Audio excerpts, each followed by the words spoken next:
Ridwanji? Yes.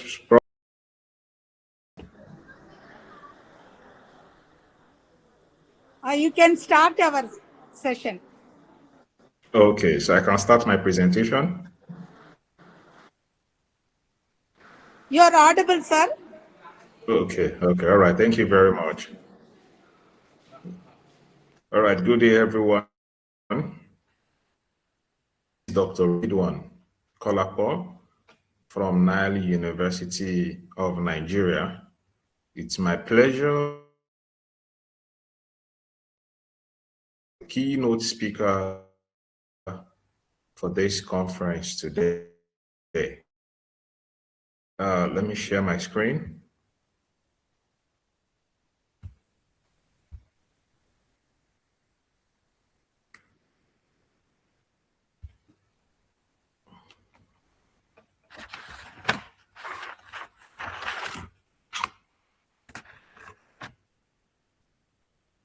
I believe you can all see my screen.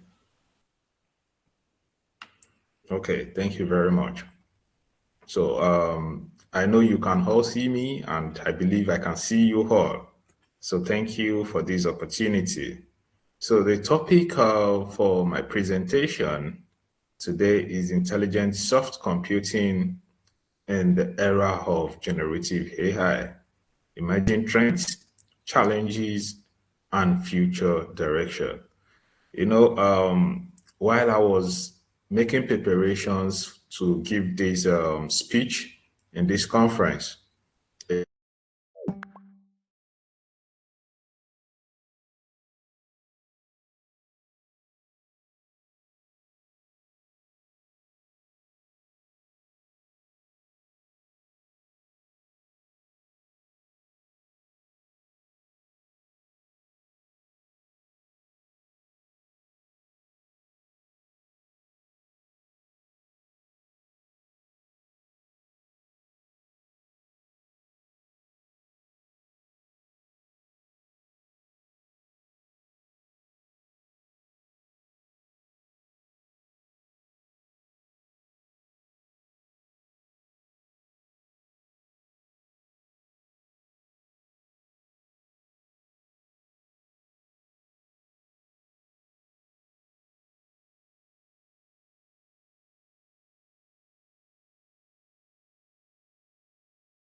Data. So I repeat myself. So today we'll be dissecting soft computing, and we'll discuss if in reality we have what we call hard computing, just like my students have asked me a few days ago, Prof, is there anything like hard computing? And I smiled. I said, yes, we do have soft computing and we do have hard computing. Now, to aid our understanding better on what we refer to as soft computing and reality, if there is hard computing, imagine you have a system where what it can output is proper precision, is either 0 or 1, is either black or not black. This is how the models, the artificial intelligence model, majority of them that we have in this day, this is how it is built. Imagine you picking up your ChatGPT, Cloud, Gemini, and you are asking simple question. We can be very sure that the output will be very precise. Now, have you ever wondered how a computer will handle uncertainty? How a computer handle imprecision? Imprecision like maybe, sort of, and how do you think a computer will handle questions like, is it actually warm in the room? And the computer is telling you it is a bit warm. Majority of the generative AI and the artificial intelligence tools we have these days will not give you that level of uncertainty.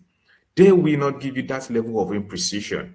So soft computing is just that approach that deals with mathematical model to complete information or precision solution to difficult that is difficult to obtain. Remember, anytime you have to deal with certain input where the output is not precise, where the output is not certain, this is all what soft computing is about.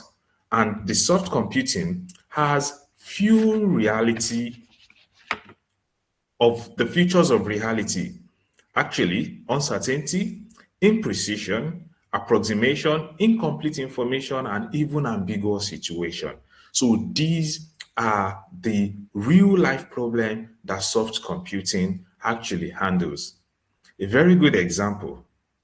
Imagine you're asking your generative AI, how am I expected to perform a task? Most of our generative AI and artificial intelligence tool, which is based on transformer models, diffusion architecture, LLM, and so on, will give us precise information. Have you ever wondered that some of this precise information could be rubbish with confidence?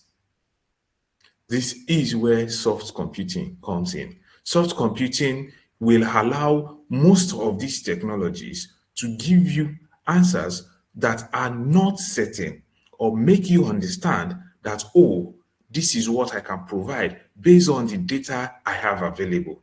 These are part of the reason why generative AI tools like ChatGPT will give you answers to your questions every time you ask, and also generate some things like imaginary citations for you. All just because the model is built on transformer, LLM model, neural network, it has to return an answer for you. The answer has to be black or not black. The answer has to be 0 or 1. It just has to return something. Precision, uncertainty is actually not captured. Now let's see, why do uncertainty, approximation, and imprecision still matter? So I'll give a very good analogy here where you have to consider a doctor describing a patient. Now, the patient appears to have a moderately high risk of cardiovascular diseases, but that is not a simple yes or no. Let's put ourselves into the shoes as users of some of these generative AIs. the likes of ChatGPT, the likes of Perplexity, the likes of Cloud, and the rest. All these are generative AI tools that we use in modern days. If you're asking a generative AI, oh, could it be possible for a patient to have a cardiovascular diseases based on these symptoms? You can be very sure that the generative AI will present a result of precision to you. A result of precision talking about, yes, it's possible for the patient to have high risk of cardiovascular diseases based on this and that. But have we ever wondered that are these models actually based? Are these models actually trained, tested, built? The chances of having cardiovascular diseases is moderate. The chances of having so diseases is slim. But no, they are built to return yes or no kind of answers. Now, let's now talk about the convergence of soft computing and generative AI. We've actually explained to ourselves what soft computing means, and also in reality, just like my students asked me a few days ago, hard computing. Hard computing is just that rigid kind of computing, rigid kind of model where it has to be either 0 or 1, where it has to be either yes or no.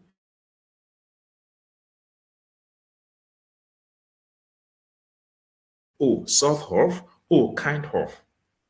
That is hard computing. But soft computing is when the model, the system, the technique actually can handle imprecision, uncertainty, and not to return output with outputs that are not so correct confidence. Now, so soft computing and generative AI, these two technologies are not competing technologies at all. They are not competing technologies at all.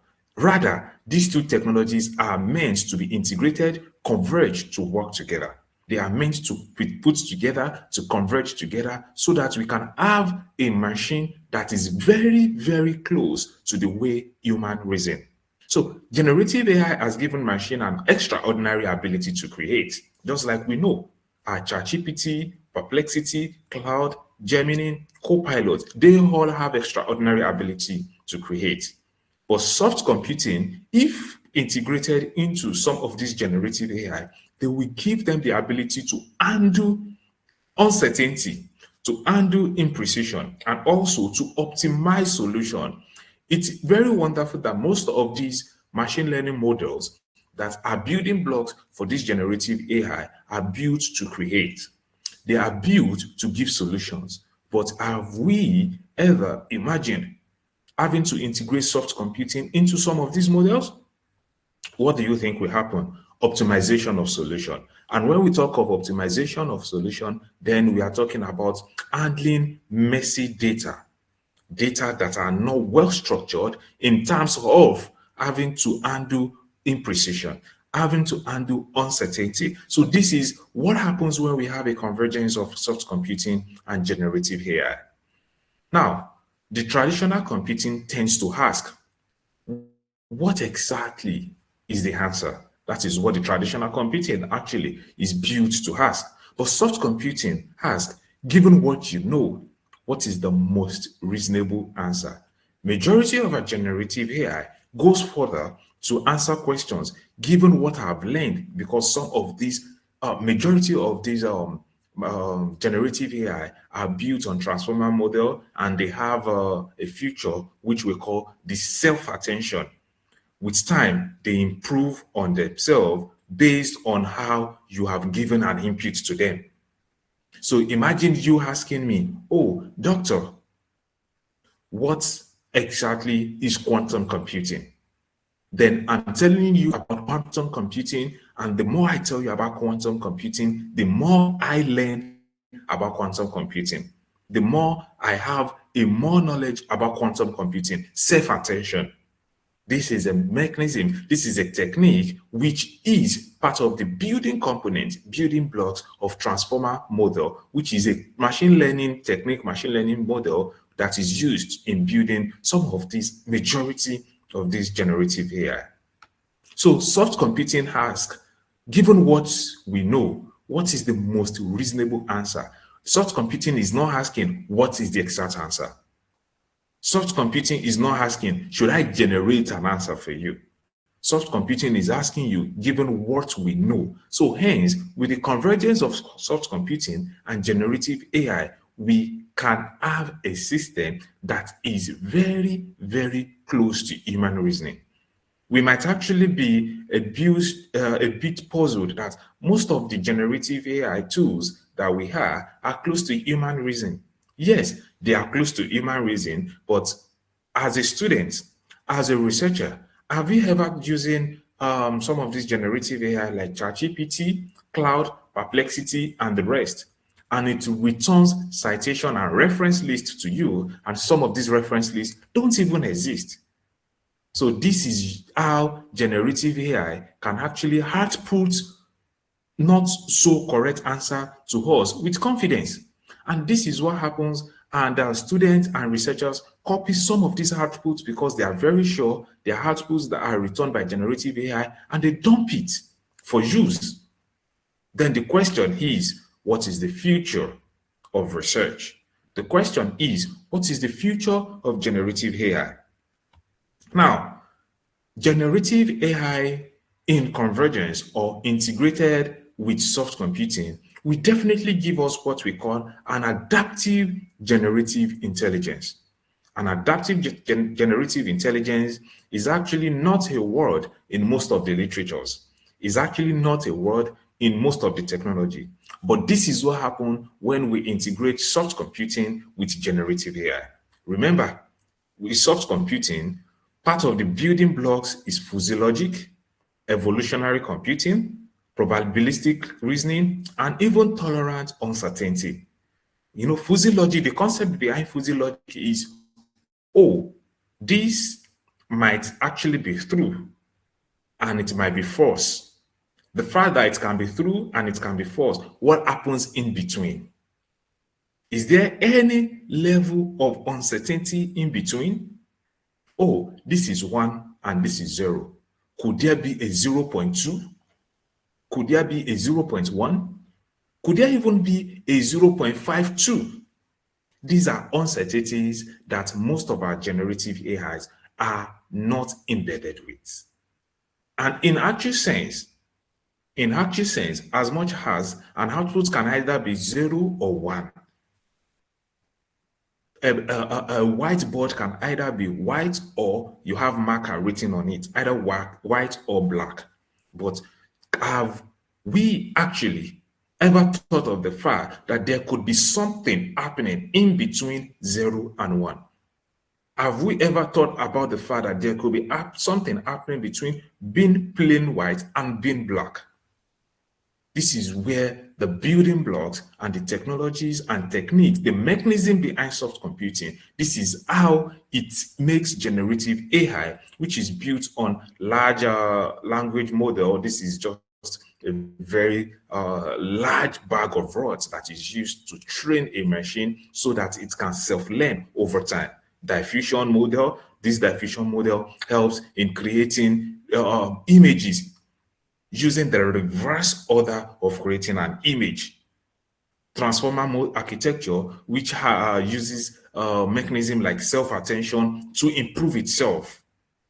So this is how soft computing and generative AI can be a collaborative tool and produce what we call an adaptive generative intelligence. And when we have an adaptive generative intelligence, what happens? They become uncertainty aware.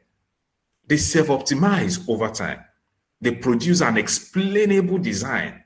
They learn, they adapt, they reason under ambiguity, not under certainty, under ambiguity. So this is what happens when you bring together soft computing and generative AI. Now let's look at some of the trends in intelligent soft computing.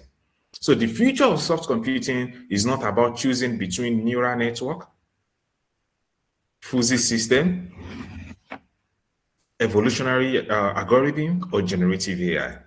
All these are just the two kits for soft computing. So we are not choosing between them, but rather bringing every of those together to build an intelligent computing. Now let's take a look at this analogy and this image of fuzzy logic meets generative AI. Just like I've explained, we have warm, we have cold, we have hot. All these are precise inputs: warm, cold, and hot.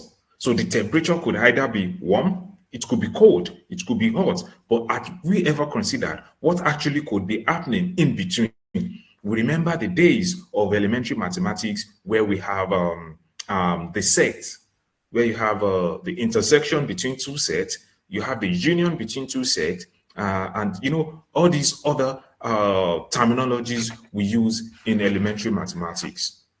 So fuzzy logic is actually looking at the intersection between these three inputs and see that could there be something actually happening between warm, cold, and hot. If you're asking your generative AI, what is the weather for today? I'm very sure your generative AI will actually output, oh, the weather is hot out there. The weather is cold out there. The weather is warm out there. But could there be an intersection between these three inputs? And remember, for majority of this generative AI, they are built on model that it is the type of data to which you use in training them that will determine their output. Now, the question is, what happens if there is a biased data? What happens if there is an unfair data? Then what happens to the output? So that is why I've made mention that some of this generative AI are built with the biased data. Hence, the output is rubbish with confidence. But if we have some of the toolkits of soft computing integrated into our generative AI, then we can be sure of responses like, oh, this is my output based on the evidence I have gathered over time. Now, the next generation of artificial intelligence will not simply be generative. It will be adaptive, it will be collaborative, it will be explainable, it will be optimized, and increasingly autonomous. So the next generation of artificial intelligence is not going to be the generative AI we have today, but rather a convergence, an integration, a combination of soft computing and generative AI, which definitely will be adaptive, will be collaborative, will be explainable, will be optimized, and increasingly autonomous. Now, but every technology leap actually leads to a challenge. For every time there's an advancement in technology, there's always a challenge to it. For every time there is an upgrade in technology, then there's always an associated risk and threat. In cybersecurity, we say the more there's an advancement in the cyberspace, then there is possibility or the emergence of new threats.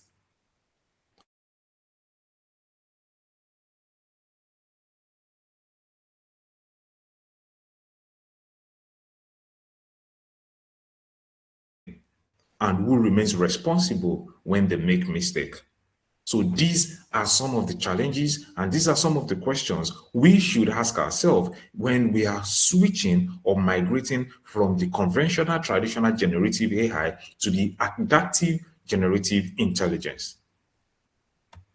Now, let's look deeply into the challenges of intelligent soft computing in the generative AI era. Now, the question is no longer whether the machine can generate. We all know that the machine can generate.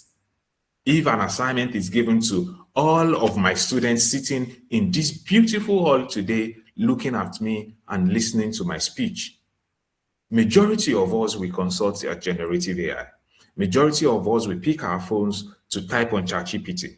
Majority of us will pick our phones to check Gemini. Majority of us will pick our phones to generate the assignment using cloud. Yes, they can. But the more important question is whether what they generate is reliable. What they generate is explainable. If what they generate is fair, and if what they generate is appropriate for the content in which it is used. A lot of students, a lot of researchers fall short of this. whereby they use most of this generative AI to generate a whole lot of content, be it image, text, videos, animes, and the rest. But they don't confirm the reliability of this output. But because it is generated by a Gen AI, then we are not bothered.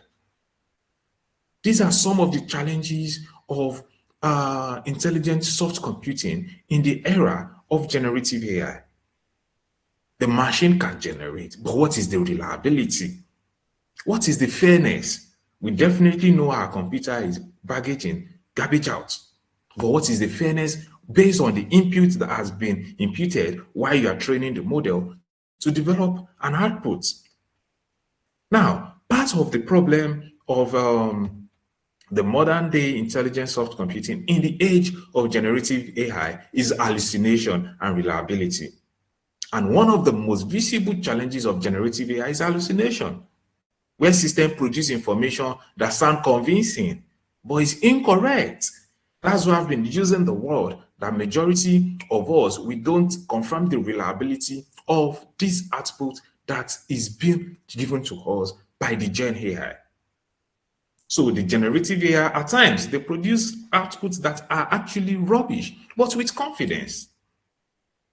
Imagine your ChatGPT telling you, do you still want me to go further into explaining this topic to you? Whereas what he has output to you is not absolutely correct, or you have a lot of imaginary facts and figures that are being produced, or just because, yes, the machine can generate. So the danger isn't simply that the AI makes mistake. So the big issue is AI can sometimes communicate a mistake with confidence. So soft computing perspective now comes in to address that soft computing traditionally embraces uncertainty. Generative AI needs to become better at presenting and communicating uncertainty.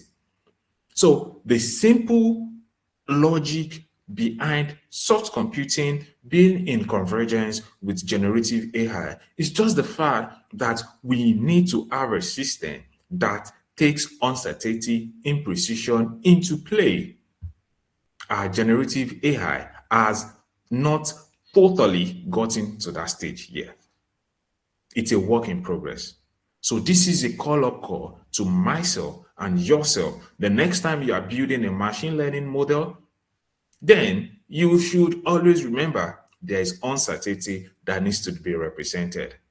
There is imprecision that needs to be represented. So these will enhance our research direction. And I believe majority, all of us sitting in this hall today are brilliant brains that can come up with wonderful technologies, wonderful work mechanisms, wonderful techniques that can make machine think very, very well or reason very, very well like human, though we have machines that are doing a lot of beautiful works. But then we can do much better. So instead of having most of our generative AI to give us, this is the answer, we want systems that are capable of saying this is most likely the answer based on the available evidence. But confidence is limited. So this is to tell you that I am not giving you a mistaken answer with confidence. Soft computing. So now I have this question for you. If an artificial intelligence system can generate an answer, but cannot explain, verify, or quantify its uncertainty, should we still call it intelligent? Take a moment to ponder on this. If an AI can generate an answer, it definitely will generate an answer every time. But can it actually explain, verify, and quantify its uncertainty?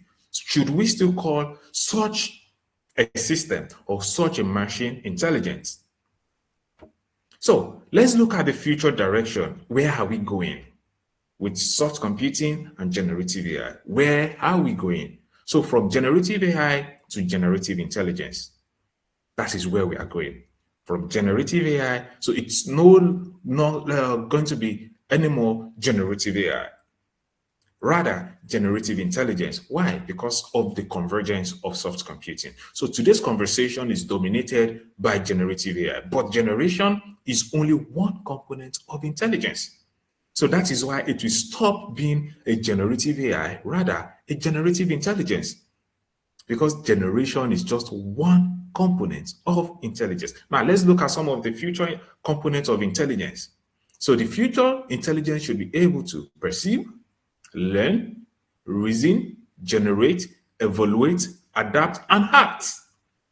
So can you see obviously that generate is just one of the components of intelligence?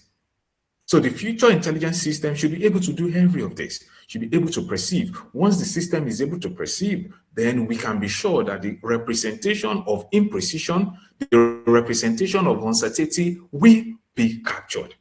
But we don't have a system that actually perceive. Hence, the answer is yes or no. So now let's talk about uncertainty aware generative AI. These are part of the future of soft computing and generative AI. So future AI should not only produce answer. Future AI should not just produce yes or no. It should understand the uncertainty that surrounds what is the uncertainty behind the yes? What is the uncertainty behind the no? Few years back when I had a research on fuzzy logic, and I had to do a lot of work on using fuzzy logic to build an inference system for the diagnosis of a disease. Then I understood the logic behind it having what we call membership function. So I can understand that, oh, even if there's a prediction, there is a level of uncertainty behind the prediction. This is what our uncertainty aware generative AI as a future direction is about. Now, to the final take, soft computing taught us that intelligence does not require perfect information. This is what soft computing is saying. Intelligence does not require perfect information. For every information, there is a level of uncertainty to it. For every information, there's a level of imprecision to it. So generative AI has shown us that machine can create what they learn. Yes. Machine can create what they learn. Over time, they learn. Over time, they learn, they self-learn. There's a self-attention mechanism. The next frontier is to bring these ideas together to build a system that can generate reason under uncertainty, so they can optimize, they can adapt, they can collaborate, and they can learn responsibly. So the final take home for today is that the future is not artificial intelligence alone. Rather, the future is hybrid, is adaptive, and is generative intelligence. Thank you, and thank you for listening.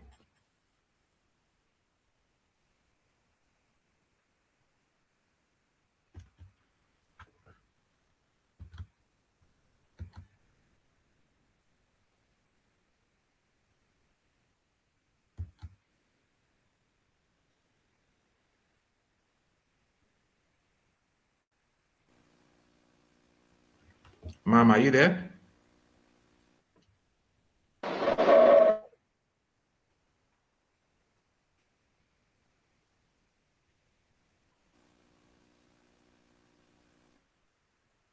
Hello?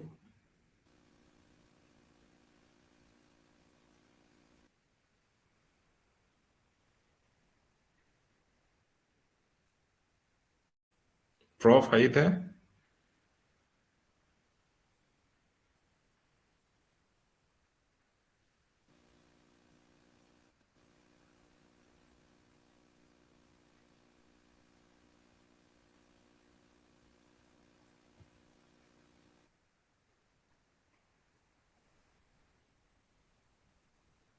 Hello, Prof?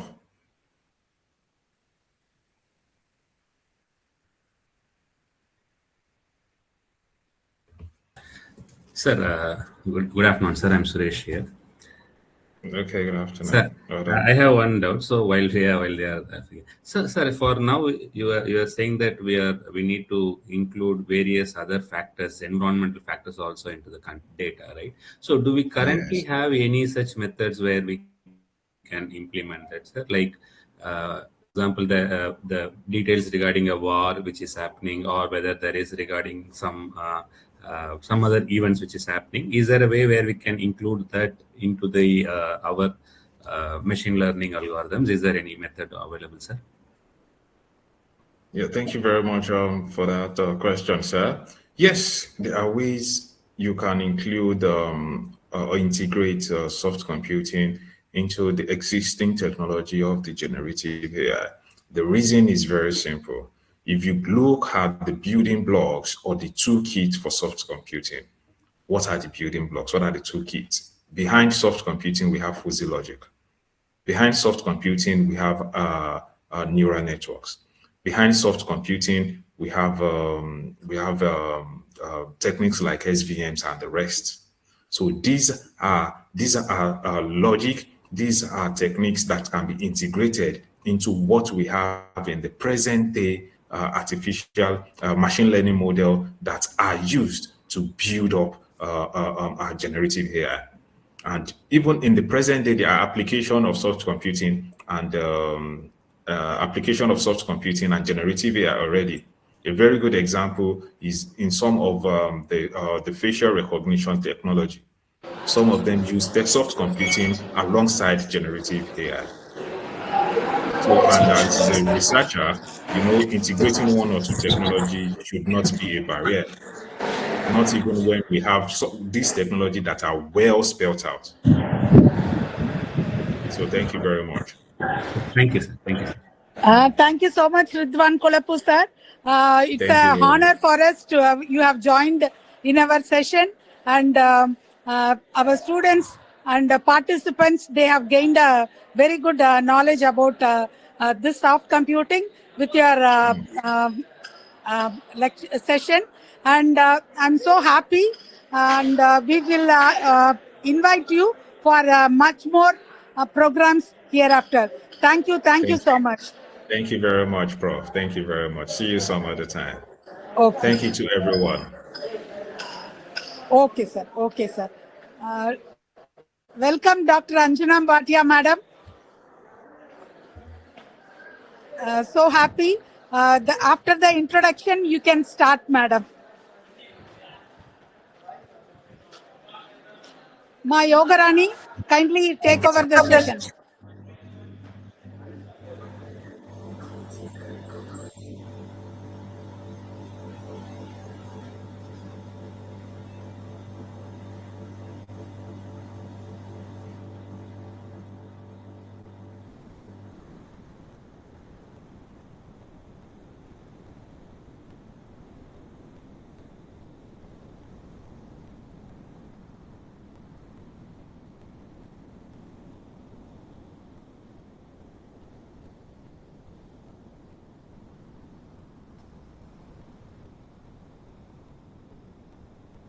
Shall I start?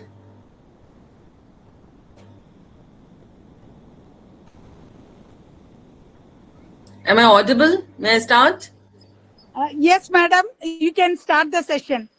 Okay. So, a very warm welcome to all of you. Good morning, everyone. Students must be there, participants are there, and I consider it my privilege and pleasure to be here. There are so many students. Good morning, dear students and participants. It is my pleasure to be here as part of this fourth international conference on recent trends and technologies in soft computing, organized by the Department of Computer Applications, St. Peter's Institute of Higher Education and Research. So, at this outset, I would like to express my sincere gratitude to the management, the honorable leadership, the institute, the organizing committee, especially Dr. Lata, Dr. Subhashini. You have been in touch with me for a long time. Thank you. And the entire department, coordinators, and not to miss the volunteers, the student volunteers. So, for extending this invitation, I deeply appreciate the efforts of all the organizers. and express my gratitude. Thank you once again. And now I'll start. Hope my screen is visible. My PowerPoint is visible.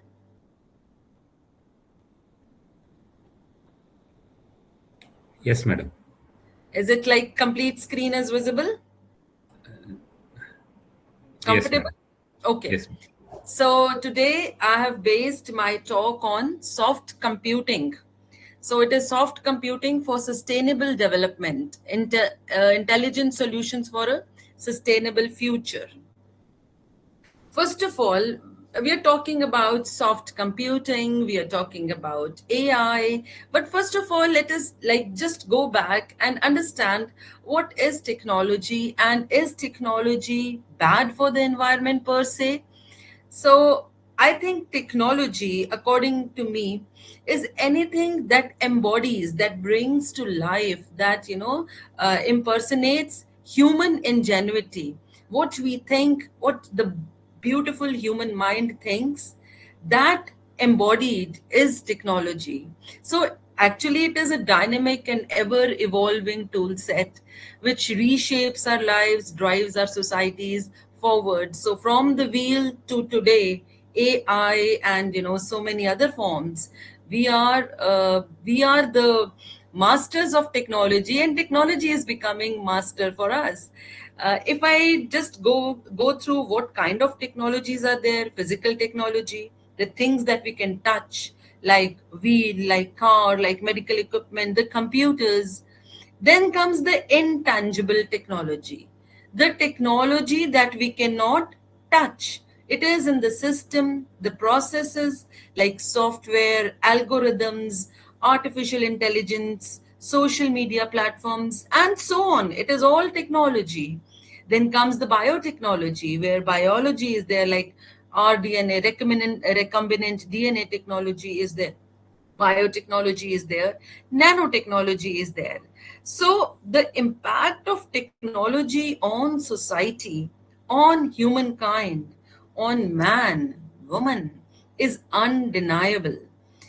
But it is very crucial that we understand the impact of any kind of technology on environment, because we have just one planet, and it is not about the latest gadget or app.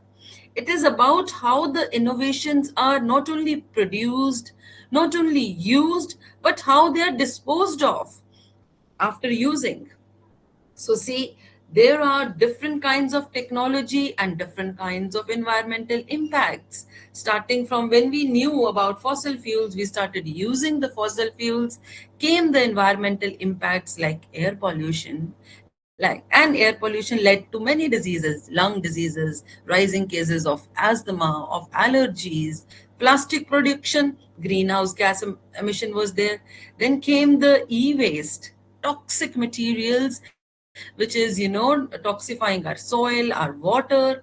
Then agriculture, once again a technology. Deforestation had to be there, and soil erosion was there. We lost so much of biodiversity.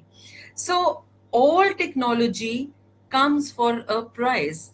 And as good scientists, as good technology experts, as good software experts, it is our duty, and it is our not only professional duty, it is our ethical, it is a moral duty, that we produce and we use technology in such a manner that least environment impact is there.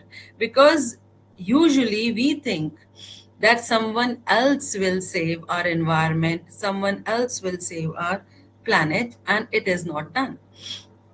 Now, coming to what is so bad about technology for the environment? Coming to the computer industry, the tech industry, it is accounting for 2 to 7% of global greenhouse gas emissions. And this is rapidly increasing as digitalization is taking over. Over 53.6 million tons of e-waste is being produced globally, a 21% rise, dear students, in just 5 years. E-waste. And throughout the world, the IT organizations and other organizations which are actually using the tech, Only 6% of those are having sustainable IT strategy with clear goals. Rest, they are not bothered.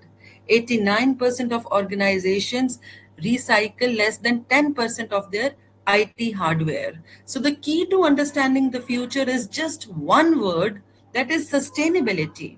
Any technology needs to be sustainable. So, you know what is this? This is a 24-hour clock. You can see midnight is there, 3 a.m., 6 a.m. So, actually, I have put in this graph the entire 4.8 billion years of Earth on a 24-hour scale. And us humans, we came here at 11.58. We came here just 2 minutes back. And look what we have done to the planet. The earth was, plain, nice, animals, plants, but then came humans, and with humans came technology, and with technology came so much of waste. This is the plastic waste. We know it is everywhere. It is in marine areas, it is in high reaches of Himalayas, of mountains, it is in the stomachs of whales, everywhere. This is a lake in Malawi. Climate change, because of the mindless use of technology, this is a lake which is dried up. This is our own country, West Bengal. West Bengal, these are little kids playing near garbage dumps. This is Mumbai. Once again, beautiful Mumbai, but garbage dumps. The suburbs have to tell you a different story. And if I talk about the tech, the digital, it has come 0.1 second ago in the Earth's life history. And the data centers, the AI data centers today are fast tracking the climate collapse. It is assumed that by 2030, they are set to consume more water. The power hungry, the water hungry data centers are going to consume more water than every single person on earth each year. You can well imagine. E-waste is there, and these are the data centers which are very power intensive and water intensive, because they become very hot and they need too much of water for cooling. So 4 phases of environment impacts of AI data centers are there: mining, manufacturing, data center construction, operations where electricity and water is used, and then e-waste is there. And every country in the world, they are somehow facing the scarcity of water, be it India, be it South Africa, Ethiopia, Zimbabwe. See, so many countries facing the scarcity of drinking water. I'll just give you one example. Like 1960s, when India became independent, 20 years thence, we were facing huge grain shortage. India did not have enough grain to feed the entire nation. And then came this technology, green revolution was there. And green revolution gave us so much grain, and it forced the writers, the script writers, the lyricists to write that mere desh ki dharti sona ugle. But because we started using it mindlessly, this is my point. No technology should be used mindlessly. When we started using mindlessly, especially from Punjab, where wheat and rice was exported everywhere, the cancer incidence rose like anything. And now, so much so that the age at which ladies were getting breast cancer has reduced. Mother's milk is having DDT. And I'm not talking about anything far off. This is the data of PGI, the biggest hospital of Punjab, and the data of various other scientific journals. So we all are teachers, you are students. So we all have to think. It is not just, one person who thinks. We have to think. This is a picture which is showing like a student came to a guru, a shishya came to a guru and said, I cannot leave this one habit of eating sugar. Tell me the plan. The guru said, come tomorrow. Again, the Shishya went, the Guru said, come tomorrow. You know why? Because the Guru himself was having the habit of eating sugar. So he wanted that first I need to drop this habit and then I can tell my Shishya to do that. So it is for all of us, for the participants, for the teachers, for me, for you, to understand that mindless use of any technology is going to give us bad effects. This picture is like another philosophical picture. It is like when you have to rise in life, rise in any kind of organization, any kind of you know uh, progress, you have to bend, you have to be humble. But when you are coming down and you are up straight, that means somewhere your downfall has started. So when we are up straight and we say that we are masters, we are going to mindlessly use it, it is our downfall. This is beautiful land of Hunza. It is somewhere in Himalayas, high reaches of Himalayas. And see, I wanted to bring to your notice that this is kind of technology they are using, and they are living up to 100, years till date. Very healthy, 6 by 6 vision, because they're not using the mindless pesticide fertilizer. They're using sun and the technology which is sustainable. Coming back to your soft computing. So, soft computing is an emerging approach to computing which parallels the remarkable ability of human mind to reason and learn in an environment of uncertainty. So, it is involving all these neural networks, fuzzy logic, genetic algorithms. But there is a cost for the environment as well, which we must take care of. First of all, energy use is there. Running complex algorithms requires electricity. Power comes from fossil fuels, which causes carbon emissions. One. Second, hardware production. Building computer server uses rare minerals, fossil fuels, large amount of energy, and then the electronic waste. So today we are saying AI is a sensation, but believe me, it has taken so many years for AI to become an overnight sensation. AI has taken the world by storm, but at the same time, it has powered intelligence, yet it has, you know, taken at bay the sustainability. We need to build our AI so that it is built around sustainable tech future rather than irresponsible use of AI. So what is irresponsible use of AI? We can understand this now. First of all, let us understand what an AI data center looks like.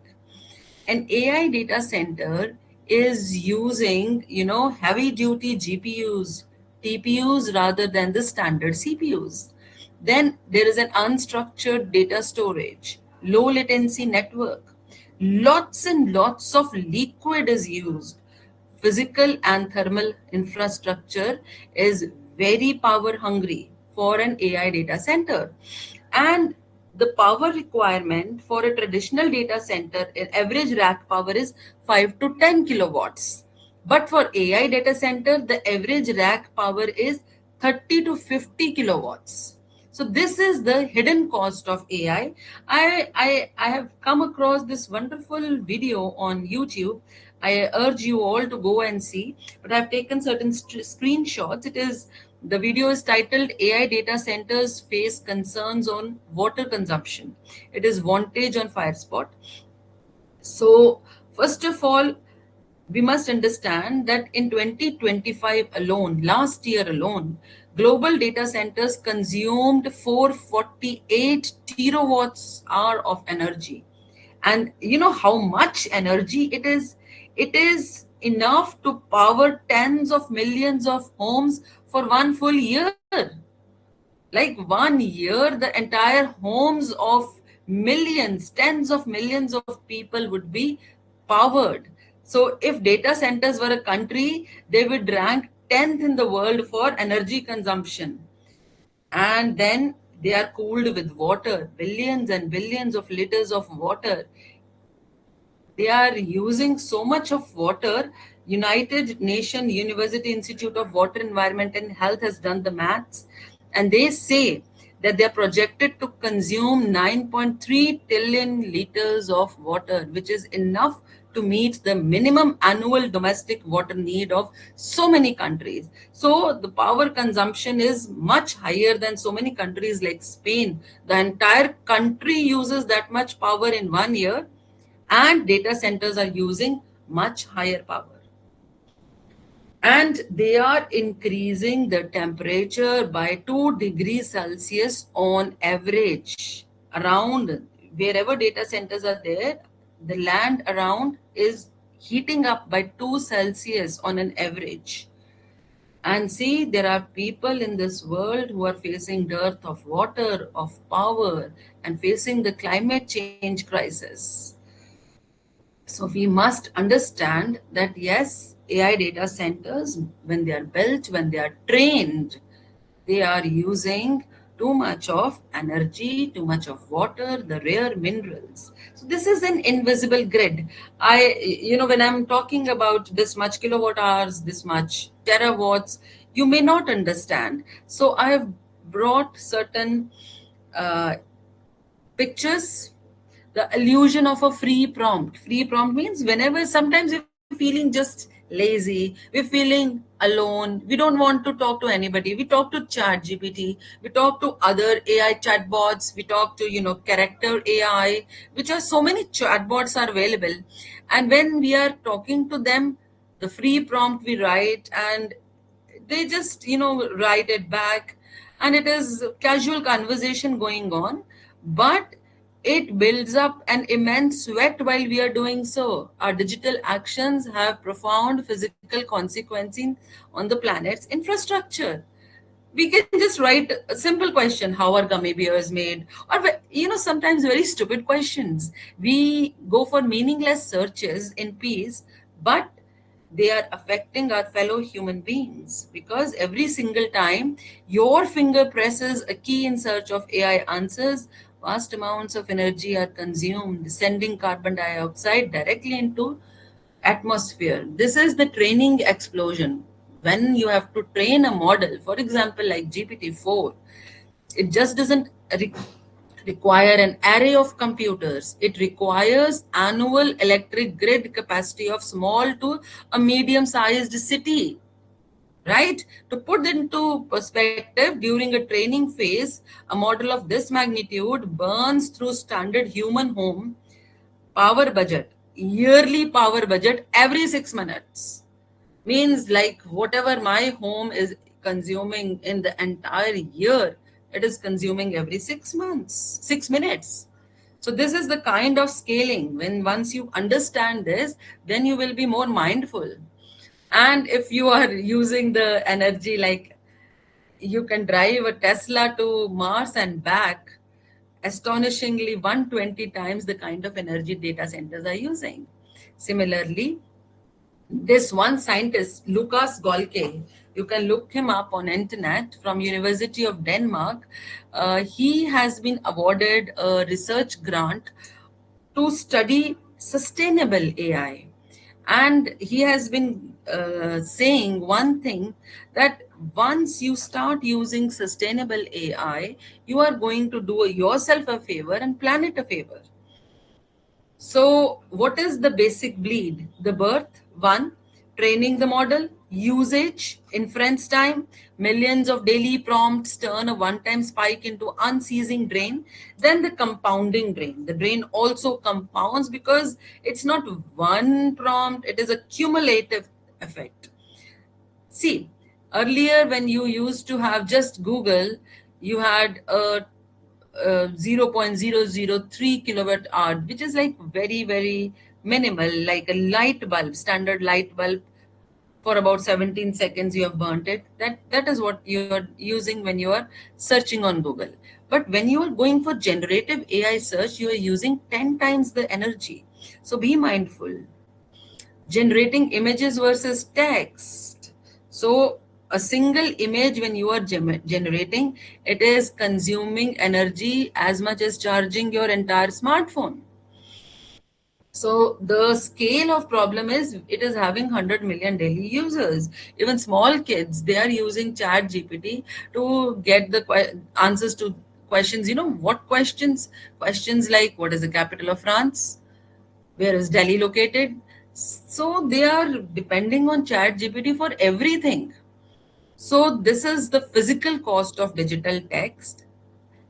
An email that you ask ChatGPT to write for you can cause a bottle of water, like very, very simple words, 100 words, and 14 LED light bulbs. So we have to push for sustainability. Researchers are taking action. We cannot stop the progress of AI. AI needs to progress and progress at a good rate, but we must engineer it to be sustainable. So we cannot and do not want people to prevent people from interacting with large language models, but we can at least work to ensure that the energy consumption does not destroy the planet. So the goal is sustainable inference. And the path forward is smarter codes, green hosting, user awareness. And now I will talk about the green AI. So anything which is sustainable, we add the word green to it. So what is green AI? Green artificial intelligence is the practice of building, training, running artificial intelligence systems with small carbon footprint. It cuts down the high energy use, water waste, greenhouse gases. In contrast with the red AI, it chases high accuracy at all the ecological cost it can. It doesn't work for ecology, but green AI considers ecology and carbon footprints. So why green AI matters? Because you can train models which use much less electricity, which have much lesser cooling demands, right?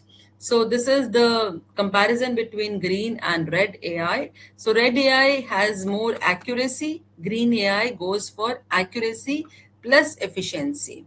Red AI has bigger models. We want right-sized models. Red AI, more computation, more data.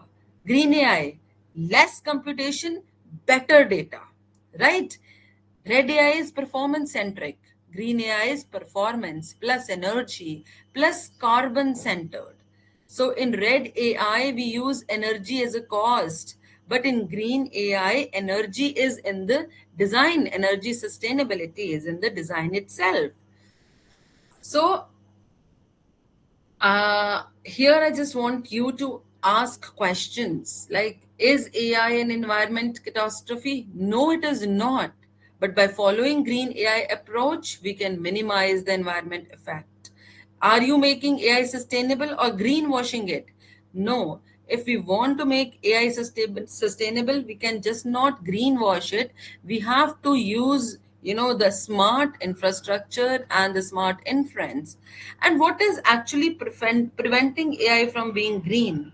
This issue is twofold. On one hand, there is lack of global measuring standards, lack of awareness, and on the second hand, there is lack of support of R&D into more energy efficient and sustainable AI on international scale. It has to be global, not localized. It has to be global.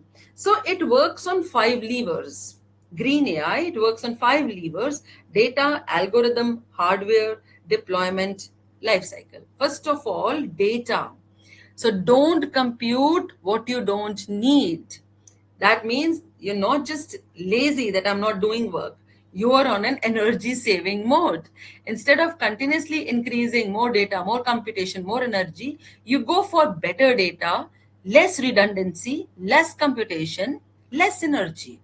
So with this approach, you can achieve energy reduction of up to 92%. Next, software efficiency. Do more with less. Think of AI like a fuel efficient car. The question is not just can it run? It is like how much liters can make it go how much far. So sustainability has to be built into AI from the start itself. We need less computation, less storage, networking, and energy. Next, hardware efficiency. It's not like sometimes we want hardware to be very very, multitasking. What is the use of a Swiss Army knife when only a screwdriver is required? So we should not fall into the trap of getting, more hardware, complex hardware, when we are doing simple things, right? Then green deployment. Think of it like uh, you're using an entire truck to deliver just one letter. So don't just build efficient AI, run it efficiently. A single cycle would deliver the letter better rather than a truck. So efficient hard work, efficient scheduling, and efficient specialized models, smaller models. Then make sustainability a rule, not an option. Just remember, it should not be an option that we want to go for it, we don't want to go for it, we want to go for more of mindless use. No, be mindful, use it mindfully. So, some of the options which are coming up in the next green AI revolution, I will talk about two key enablers. One is neuromorphic computing, and second is edge AI. In India, neuromorphic computing is being used, is being, one of the thrust areas, in, especially in an Institute of Sciences, IIT Delhi, IIT Mumbai, and Kanpur. So, neuromorphic computing means mimicking the human, the brain neural architecture, higher energy efficiency, and particularly important for sustainable AI. And the second one is edge AI. You are being using edge AI. It processes data where it is generated rather than sending everything to the cloud. And it enables the real-time decisions. Now, let's understand what is neuromorphic computing. As I told you, it mimics the human brain's neural structure to achieve dramatic energy efficiency. See, when you are thinking, you are working, it's not like you are getting very tired or you are very energy, hungry.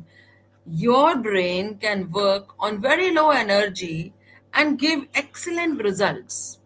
And keeping in mind the neural network of the brain, this neuromorphic computing is being used. It is a step ahead of your neural networks.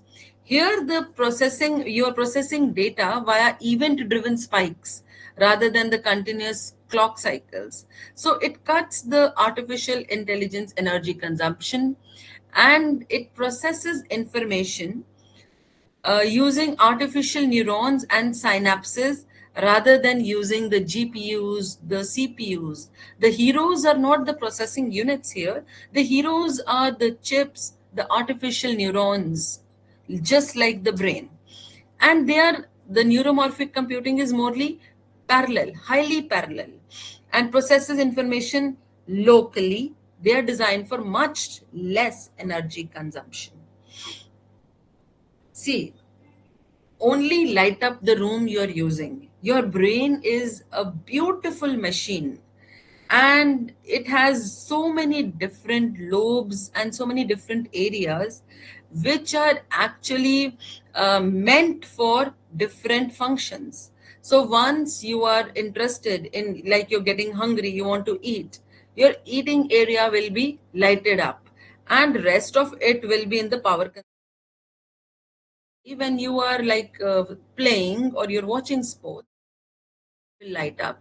It's not the entire brain is being lighted up. So only the room that you are using is lighting up. That way, actually, you can save energy. See, for an emotion like love, the brain lights up specific area. I want you to understand my point. Like, if it is a romantic love, it is a parental love, love for a friend, love for nature, love for a pet, the different areas will be lighted up. It's not like if it is love, parental, friend, pet mixed, the brain entire will light up. No, only the love that you're feeling, the brain lights up that area. So the messenger, this is very, very important. Imagine 1,000 people are sitting in a university campus. What a conventional computer does, everyone has to repeatedly walk to one central office to exchange the information. So this is huge information movement, huge energy expenditure. But if you're using neuromorphic systems, less movement, less energy. This is one idea, the neuromorphic computing. Then comes another idea, which is edge AI. Edge AI is running machine learning inference directly on the local hardware devices rather than the massive cloud data centers. And this significantly improves the environmental sustainability. It reduces environmental impact, lower transmission energy, elimination of the cooling plot that you have to use so much of water to cool the center, optimized hardware usage. So how it works, edge AI, the computation occurs near the device. For example, you have a wearable healthcare system. You have a wearable watch which actually traces the heartbeat, which is tracing the sugar level, which is tracing the your steps, things like that. So it is doing the computation near the device. So less dependence on large data center. Then data movement is processed locally. Network traffic is down. Communication energy is low, bandwidth requirement is low, overall sustainability is high, is more efficient. So but one thing is this, that we cannot oversell edge AI because it is environment for sustainable by reducing data movement, by enabling real-time resource, but its overall environment sustainable brands. They are going to have competitive edges. These are the papers that were consulted for this particular talk. You can go to internet and read about them. Thank you. Let technology become a part of the solution. This is my overall talk and overall wish. Thank you very much.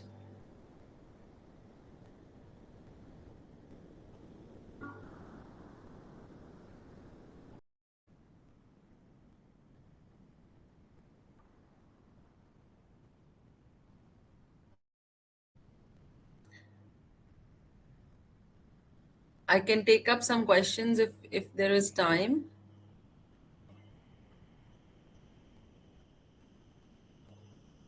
Dr. Lata, are you there?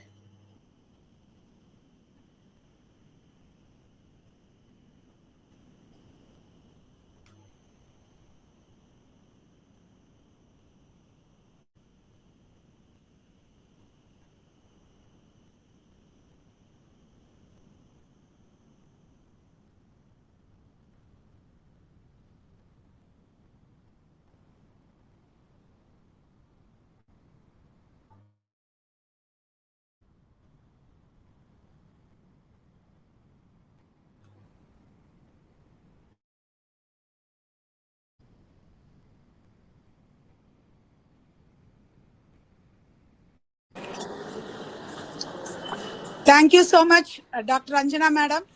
It's a session, and the you more with the students, and students will get more benefit. Thanks a lot for taking joined with us. Convey my regards to Bhatia also, Jagat also, and so happy that you are. Next time when you are visiting Chennai, you do come.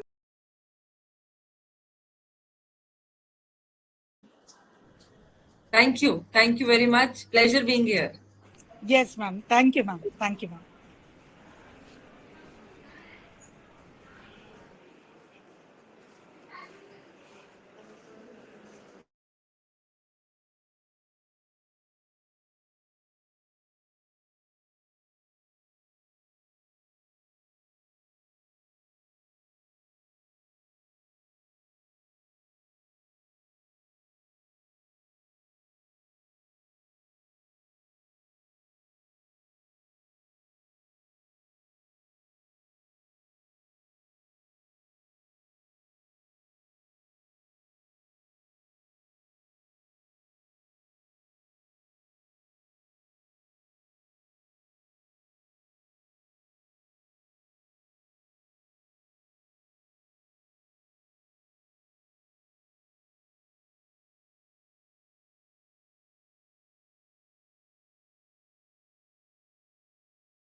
சொல்லு